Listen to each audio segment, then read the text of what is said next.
Every day we tell each other that this day will be the last, and tomorrow we all can go home free, and all this will. Assalamu alaikum and welcome to another edition of My Journey to Islam.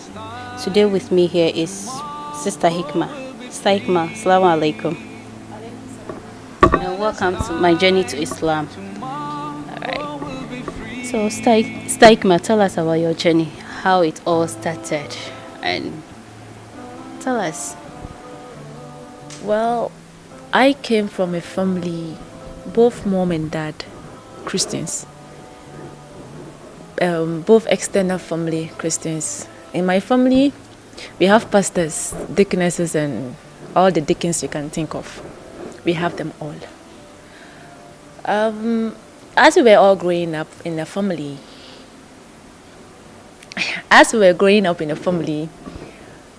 all they could do is like try to talk to us against Islam, whom they are and how they are. So we shouldn't just at all get closer to Muslims, not even think of marrying them.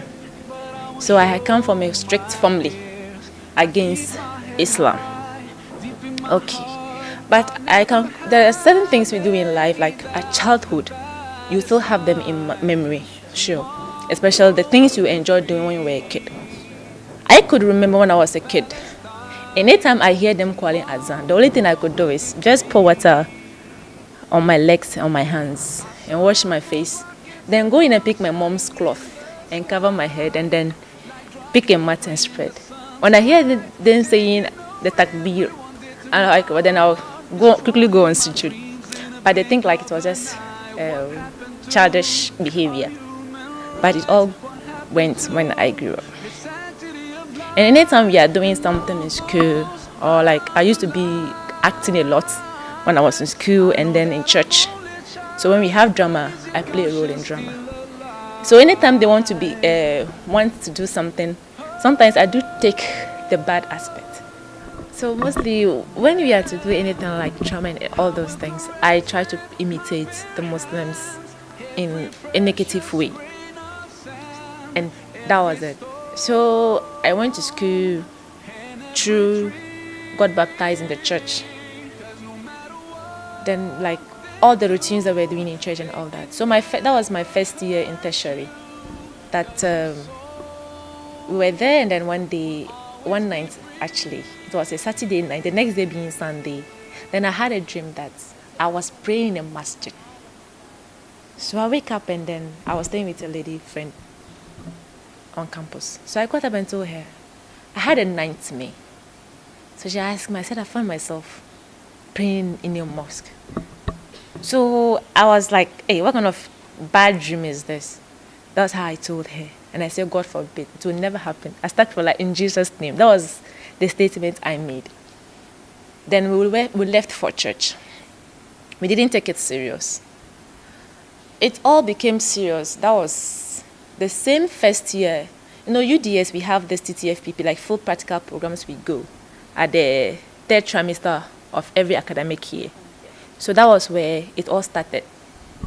Then it was the same Saturday night, I had a dream that I was dead. I died. And then I got burnt, actually. So I was being buried at the burial ground. My soul was present. And someone turned to tell me that, do I think I will still be standing here after 8 months? That means like I will disappear. So I got scared and woke up from the dream. I was worried and I didn't know how to handle the issue. So there's one lady, actually a Muslim lady called Elham, Madam Elham. Actually, I used to help her. She was pregnant when we were there. So like she was almost due. So I fetched water for her to bath and all that, because with her condition, she cannot be carrying water and all that. So I was doing all that for her. But before that, I was used to imitate her. Like I wanted to teach me how to perform wudu and how that, ablution and all that. Like just teasing her in a way, but not actually serious with my statement. Yeah. So when I made that statement to her, so I woke up rather the next morning, and I told her that, Madam Elham, she was a bit mature, so I think like she has a sense of reasoning than I. So I asked her to if she has an idea about dream interpretation. Then she was like, so I narrated the dream to her. So she was trying to like figure out. But I told her it's okay. You're a Muslim. So let me even call my uncle who is a pastor to interpret my dream for me. So I called him. Then I asked him about the dream. And he told me that, he even prayed before telling me the interpretation of the dream that I shouldn't be afraid because it's not like the human being that is dead, but it's like an aspect of me that is dead. It could be anything. Actually, that was what he even said. It could be financially, spiritually, or something that is in me that is dead. But with something new happened to me or something like the 8 months living, it could be that it has to do with something new or something different happening in my life. So I shouldn't be scared about the dream that I had. So I said, okay, fair enough. So I bathed and then I went to church. And then I came back. So that was we were just there. So I was having a prayer book that we had. No Catholics, we have these prayer books that we usually do have. That was the book I had. So I wrote in the book that something new is going to happen in my life in 8 months' time in Jesus' name. And I said amen to that. Because I calculated from the day I had a dream. Then I wrote the date and the month. Calculating from that date and day, a month, till the 8th date and month and then the date. And I wrote it in my prayer book, waiting for the miracle to come. So we're there, went back home, normal activities with Christian life, all that. Then we went to school, first term. That was my second year in tertiary. First term, we deal with trimesters. So we do like 3 terms in academic year. First term, second term on campus. And then the third year in the villages for research. So that was how our routine was. So the first term, actually, I had a half-sister who happens to be a Muslim. But to be honest, she never portrayed Islam to us. Like the way we dress at home, that was how she dressed. Like with wig and mesh and all that. That's how she portrayed. So, but she do pray, like say she's praying or what, but we never pay attention to her. She didn't grow up with us, so we never had Islam from her. We all look the same. So one time she said she was coming, and usually she was schooling. So anytime she's coming home, like this December festivity, she will come to us, spend time with us. So she was coming, then I called her, but then I was still in school. And I said, oh, will she be coming this festive season? She said, yes, she will be coming. And I said, okay, when she's coming, I need a copy of Quran. I need a dress to pray with, anything that is Islamic. She should bring it to me. Because I want to know about Islam. She was like, hey, are you dreaming? I said, no, I'm not dreaming. I just need items like that about Islam. Then she was like, okay, she has heard. When she's coming, she's bringing. So she came, she brought them, and they were in her bag. I said, she should just keep them. When I'm going to school, I'll take them. Because I don't want my parents to be aware of it. Because already they've warned us against Islam. So I don't want them to know that I'm even going to take a decision like that until I know what I'm doing. She said, okay. So after December party and all that, so I said, okay, now I want to be a Muslim. So she said, am I very serious? I said, yes. I said, okay, then I have to unpick this wig on my head. I have to unpick it. But then she was having a wig on her head. Yeah, she braid. Like she normally braid. Oh. But she never fix. Oh. By the mesh braiding with the rasta, right? So she told me that before that, then I have to remove my wig, like I should unpick it. I said, okay. Then she had to help me do that because I can't do that on my own. She did everything for me. Then I said, okay, then I have to bath. I said, hey, now I've even bathed this morning. So what kind of bathing is that? But actually, my mom operates a beer parlor with kind of restaurants in my hometown. like sells food and then be a parlor. So we are always there. So anytime she was even come, she also stay with us. Even sometimes we leave the house and then go and stay. And because we had apartments in where we were operating, so we're staying there. So that day, my mom said she was going back to our home, and we were left with her, myself and her rather, were left at the shop with the workers. So it was okay, then we have to bath. I said, okay, whatever bath it is, me, I don't know. They're okay. So she picked a bathing bucket because we didn't have anything. So she washed it and then filled it with water. And then she followed me to the washroom and teach me how to bath. I said, hey, now which kind of bathing tool is this? That should just be patient. But before he even bathed, she even washed my hair for me. And she did all the process for bathing and all that. Then that was where she told me that then I have to say something to. I said, hey, in what language? She told me that in Arabic, but she would tell me the meaning of it. But before she even did that, she even asked me, was it because I'm dating a Muslim or I have intention of dating a Muslim guy? And I said, no. And if it even happened, I don't even know what even came to me to even make that statement. I told her that, what if it's even a guy cry that I'm even going to do that for? What if the person doesn't marry me? Am I going to leave the religion or what? And that was where she was certain that indeed it was like something serious I'm talking about. So that was where she helped me to say the Shahada, Ashhadu an la ilaha illallah wa ashhadu anna Muhammadan abduhu wa rasuluh. And then she told me the meaning of it. And after that day, this thing, I was very happy. I was even calling my friends that I'm a newborn baby. I was even calling, but they never understood why I was even saying that. And that was why I was just like that. But I never prayed when I was in the house. So it was when I got to campus. When I was staying on campus, the place I was staying, there was this guy who was there. He's called Abdurazak. He's a Muslim. So I went to campus. Then when I was going, my sister gave me the Quran and everything to go with. So they were all in my bag. Then I went to campus with them. So I went to campus some few days later. Then I picked the Quran because I wrap it in a veil because I felt like I'm not clean to even touch it. So I wrapped the Quran in a veil nicely and then went to the guy's place. And then I called him and he came. I said, oh, I have something to show to him. So I want to talk to him. Then he came. Then I gave him the veil and asked him to unwrap what is in it. Then he unwrapped and asked me, what is it? I said, it's your book. I want you to teach me the book. So when I said, I want you to teach me the book, he was like, hey. Then name him, he mentioned. Then I was like, I want you to teach me this book. You're telling me what? Then he was like, am I really serious? I said, yes. He also asked me the same question.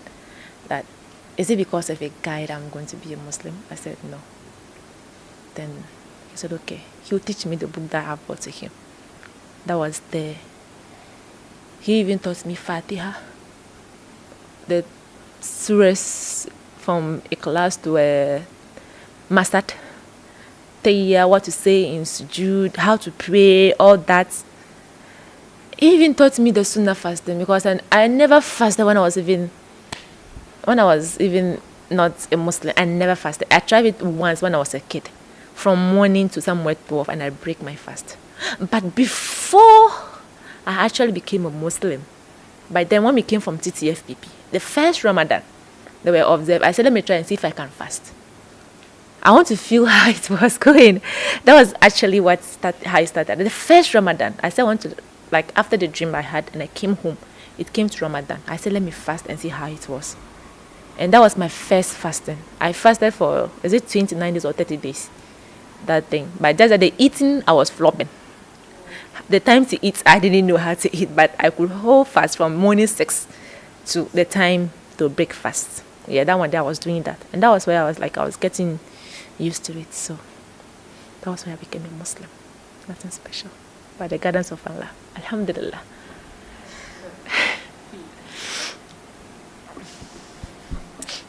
It's okay. We all cried. Stop crying. Cry not. I also cry. Honestly, your I don't know what to say. I don't know what to ask you, in fact, because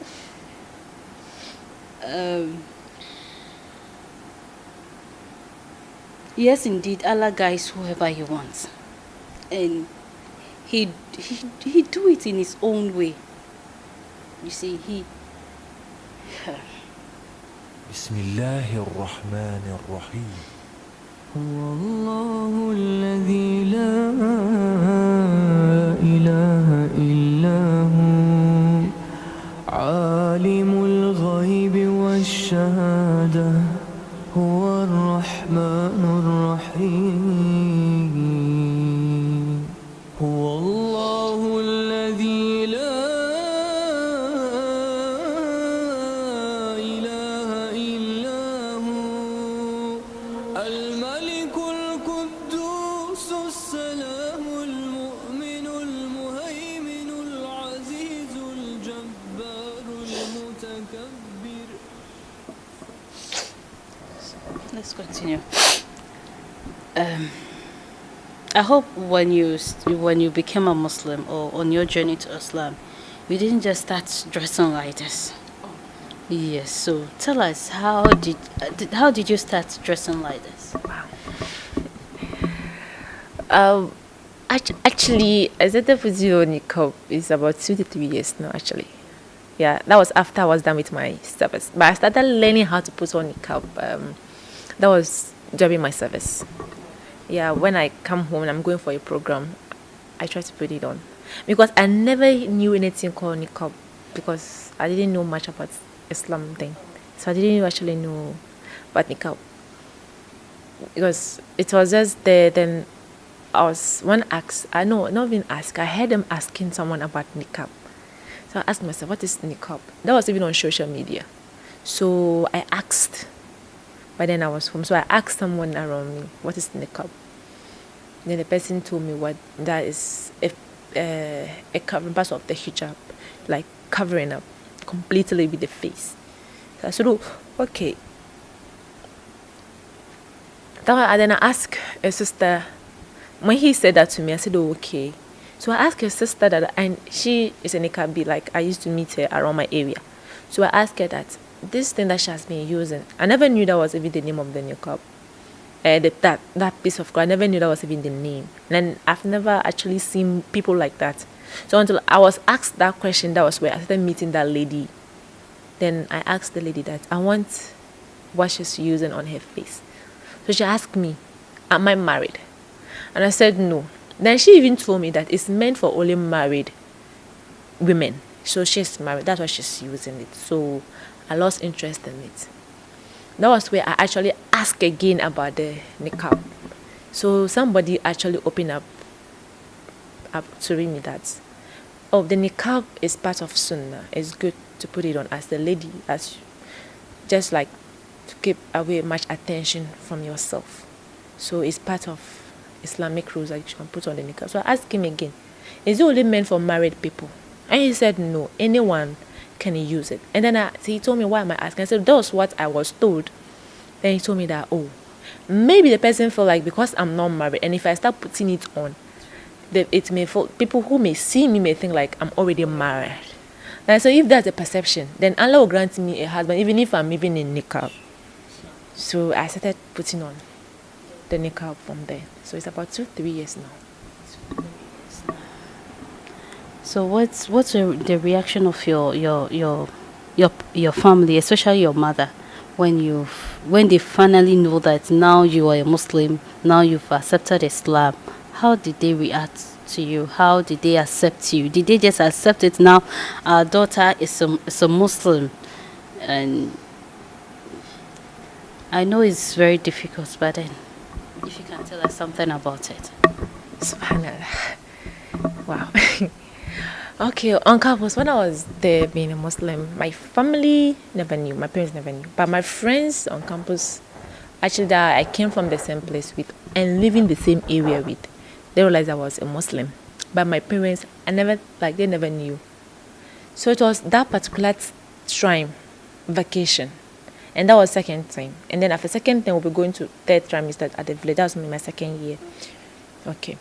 So I went home, was it on Monday or Tuesday? So Wednesday morning, I was sleeping. Then my mom went out and came back. Then the way she mentioned my name, I felt there was fire somewhere. So but then what's your name? What's the name that you use? Eleonora. Eleonora. Yeah, Eleonora. That was the name. So, but in the house they call it short Nora. But the Nora is a different name altogether. But Nora is part of the Eleonora, so they just shortened it and they made it Nora. So she mentioned the name, then I got scared up. Then I woke up and said, there's something somewhere. So I followed her to her bedroom. Then she was asking me that. She just heard this from out. Is it true? I was looking at her. He said, see the way I'm behaving like a good child. If I were to be a good child, I will not do what I have done. So I should talk up. So I know that it's true. Then I want to kill her. She has warned me against something and I went and did it. That means I hate her and I want her death. So that's why I went and did that. I said no. So I said, okay. Before you kill me, I'll kill you. There. She reached, I don't know, she has some small kitchen knives in her. So she reached out for one new knife from her this thing. Subhanallah. I don't know how I managed to leave her room to the hall, to the yard, to the veranda, to where, and I found myself on the streets. Because I don't know how I was able to run. Within some few seconds, I was outside. But she didn't take it light. She was very, very furious. So when she said that, she went in and packed all my clothes. Everything. She didn't leave anything. But I was glad that most of the clothes I was using to pray, she didn't get access to them. Because when I came, that bag was down. And then I put all my bags. Because that was the bag I was sending to TTFPB. So I left that one down. And then what I was wearing in the house was on top of that bag. Like I came from school with. So she just went in. Because especially her target was like what I was sending to school. Like clothes I wear on campus. So she just packed everything, whatever clothes that she could get. She packed them. But before that, she went and bought this thing, petrol. She went and bought it in the bottle and came. Then she poured all the clothes outside and then poured the petrol on it. So she was about to burn the clothes. That she bought them with her money. And since I have decided to take a decision like that, that means I can take care of myself and I can buy my own clothes. So she will burn anything that she can get access to. And in my tribe, they don't burn clothes like that. If someone is alive, they don't burn, that's the perception. They don't burn someone who is the living's clothes. If you burn the clothes of a living, it means a lot. Yeah, it means a lot. So when she was about to light the match on it, that was where people started shouting at her. Then what is she about to do? Then they came to like draw her from lighting the clothes. That was the issue became very, very serious. So one of my uncle's wife came and packed the clothes to their room. Then I have to rewash everything again. On that same day, she was washing, like taking corn to go and grind. So I decided to go to her and help her like I usually do. She pushed me away. So my dad's friend was passing by and then saw the incident was happening in the house. So he asked me to kneel down and beg her, maybe perhaps she will forgive me for whatever I have done. I did that. By the time I realized the dirty water from the corn, she just put it over my head like this in the compote. So I was like, wow. So I just got up with my smelling clothes and whatever clothes straight to my auntie's place, one of my mom's elder sister. So I went to her. Then I told her what my mom did. And my auntie said she has already heard long ago. She heard it. So she was also waiting for But she didn't tell my mom. She already heard it. But she didn't actually have issues with it. She took it light. But then my dad was not home. He traveled. So he wasn't home. So I think some 2 days after my dad came, that was super that everything like became very, very serious. Pressure from mom, pressure from dad. They even told me that I was not even going to go back to school. I'm not going for the trimester. I'm not going anywhere. They said they were going to buy me a college from so that I can stay within the house. But if I have to go to that school that I went to become a Muslim, I'm not going there. And that was it. The school that changed me. My uncle, who was the pastor, also heard it. He also came to the house.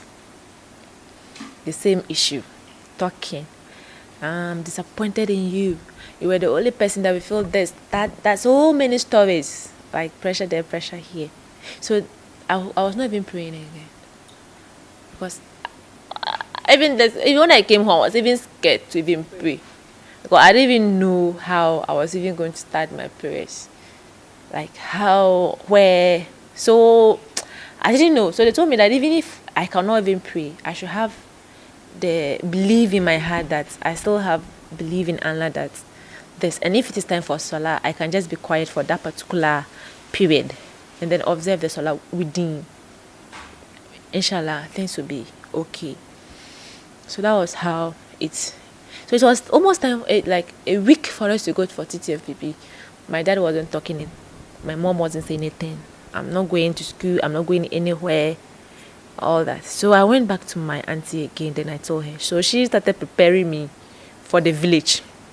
Because it's a village, food and all that. So she said I should prepare shito, do this, do that. Then I took all those things from her shop. She sells like shops. So I took things from her. Then I went and prepared the shito. I did everything. Pack my bag. She said I should pack my bag and then wait. I will go to school. I should just have patience. I will go. I said okay. They did this. Still in the morning, they were still refusing that I will not go. So I was there in the afternoon. Then they asked me to pick my bag and go.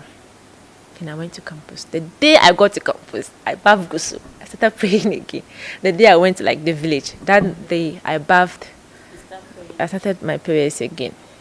And every day they called to monitor me if I'm praying or not. It was a monitor. So later they said no. They know for sure.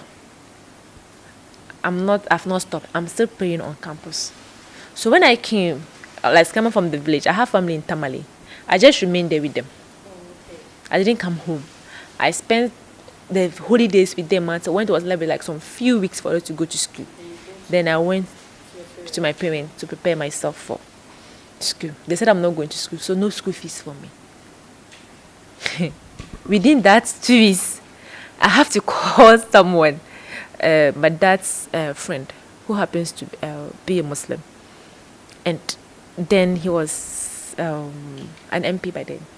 I don't know if I should even mention his name. No. Yeah, so I called him. Then I told him that, this is the issue I am in.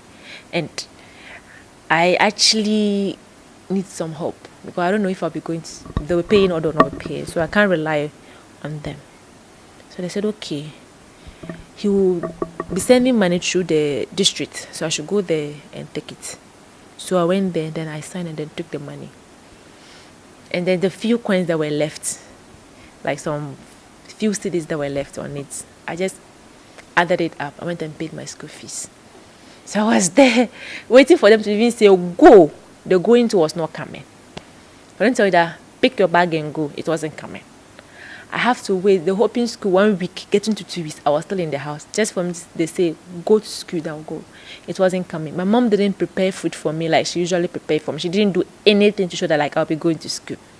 So I was just there until it was there then I was called that I should go. Then I said, Alhamdulillah. I picked my bag, went and picked her.